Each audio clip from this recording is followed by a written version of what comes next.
The one universal truth about being a lifter is that whatever PR you smash today is old news tomorrow. Lifts you never could have dreamed about don't even register on your radar shortly after completing them. You are always on the hunt for the next PR, the next big lift, the next goal. To do that, we have to push our bodies beyond what we once thought was possible. More sets, more reps, more weight, more work, and you end up like this guy. Today, we're going to cover how you can avoid doing the same thing and make better choices around your recovery. What's up everyone, Joe Gray here today to talk about recovery.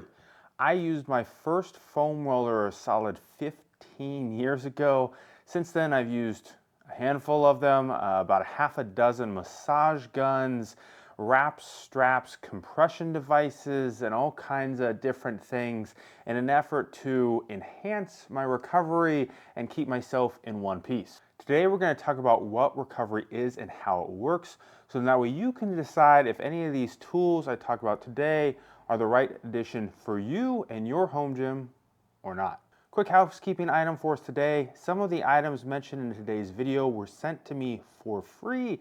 Some I have an affiliate link or a discount code that might give me a kickback, and others I have none of the above.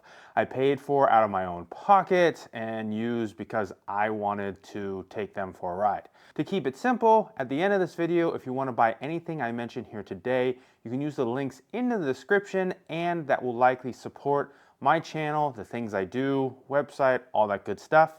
I appreciate your support. Renaissance Periodization has a great chart that we're going to lean on heavily today as we walk through what recovery is, so that way we can get to the recommendations of tools that I think you can use to help you recover better. We're going to focus on the first 4 items today, as those are the ones that I believe are in scope for our discussion, and start off with the foundational aspect, which is not exceeding your capacities to recover. What does that mean? Well, this came up during my chat with Chad while setting up Juggernaut AI. Juggernaut AI asks a whole bunch of questions as a new user, things around your age, gender, training experience, past injuries, how busy you are outside of the gym, things like that, to try and come up with an idea as to what we might call our maximum recoverable volume, or MRV. And all of these questions are dealing with 2 very important numbers to the Juggernaut AI app: MEV, minimum effective volume, and MRV, maximum recoverable volume, which is basically how much training do you need to progress and how much training are you likely to be able to recover from. And the relationship between those 2 numbers is what helps create a lot of the decision process. So MRV is that total amount of work, hard work, that we can do in the gym without kind of going over the slope. The next item on our list is rest. So this is what we might call passive rest. So things like taking a nap, sleeping, otherwise just disconnecting, resting, chilling on the couch, not doing anything, just letting our bodies recover. Considering how we were supposed to spend 1/3 of our lives simply sleeping, it's probably a no-brainer that this is obviously a key piece to the puzzle as well. The next piece is nutrition. Nutrition is obviously getting in your protein, your water, taking your supplements where appropriate, getting your right amount of carbs and fats, and eating enough total calories to fuel your workouts and recover from them, and all kinds of good stuff. And the 4th piece to the puzzle today is the active recovery piece. So instead of taking a nap or going to bed and sleeping, this is where we do something, we put it into our own hands to facilitate a faster recovery. This is things like using massage guns, maybe going to get a massage, foam rolling, compression stuff, ice baths, saunas, all kinds of stuff like that, where we're on purpose doing something in an effort to improve recovery.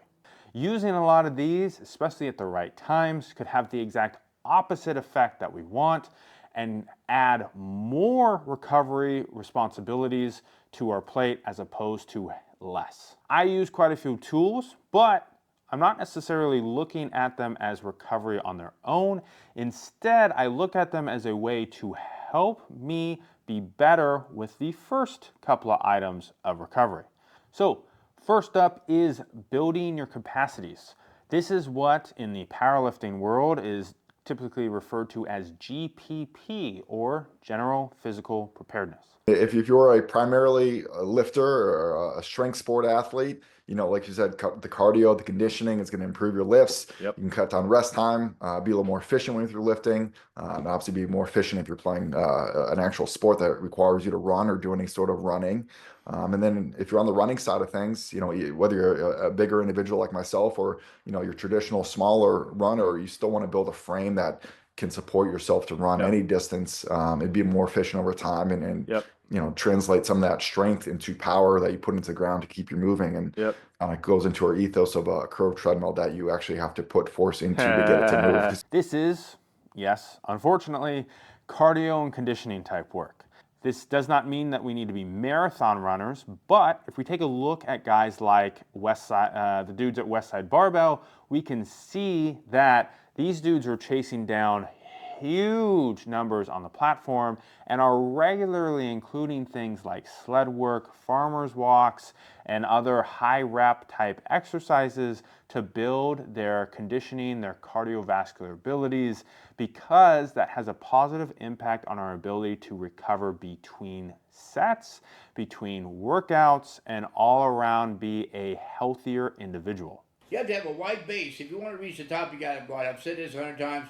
Pyramid is only as tall as its base. Add in the fact that more cardio tends to mean you look better naked as well, and you've got a pretty good reason why you, yes, you, should be including more cardio in your life if you're not already doing it. Now, don't run out tomorrow and do tons of it, because you have to make sure that you are not, again, exceeding your capacities to recover. So this needs to be a slow and steady implementation process. I have a link in the description written by one of our GGC contributors who specifically talks about cardio for powerlifting and how to add it in and still PR on the platform. So check that out if you're interested. And the second piece of the puzzle is improving our passive rest. I actually look at active recovery tools as a way to improve my passive rest and recovery. The way I look at it is can any of them help me wind down, relax, have a better night's sleep? That's what I want to do. That's how I want to include them in my routine. Every night before bed, I use a massage gun. It takes less than 10 minutes. I do it after a shower. I just give myself a one-over and kind of help loosen everything up. I have found personally that it is a nice way to kind of unwind some tension that I may be holding onto before bed. Some people may not like that. My wife actually doesn't like massage guns most of the time. They tend to be too much for her. So this is an area where you have to kind of have some experimentation and figure out what is right for you or not. Recently, I've been using a pair of compression pants while doing my work at the desk in the office. The reason why I like these is because they take no extra time out of my schedule. I simply put them on, I stand at my desk like I would anyway, and then I get a lot of active, passive type recovery throughout the next hour, 2, maybe 3, however long I'm going to be at the desk working. The last piece that I use on a regular basis is actually our bed jet. So this is a piece that hooks up to the bed and shoots cool air into my sheets. I am a chronic overheater when I sleep, even in the winter, even with the window open and the fans on and everything. I overheat like crazy. This shoots cold air into the covers, which allows me to maintain a much more consistent and appropriate body temperature, so that way I can sleep deeper and more consistently throughout the night. And again, better rest means better recovery. Now there's one other tool. We tend to use it as more of an acute pain item, and that is a electromagnetic stim unit or electromuscle stimulation unit. The current one that we use at our house is the Chirp Halo.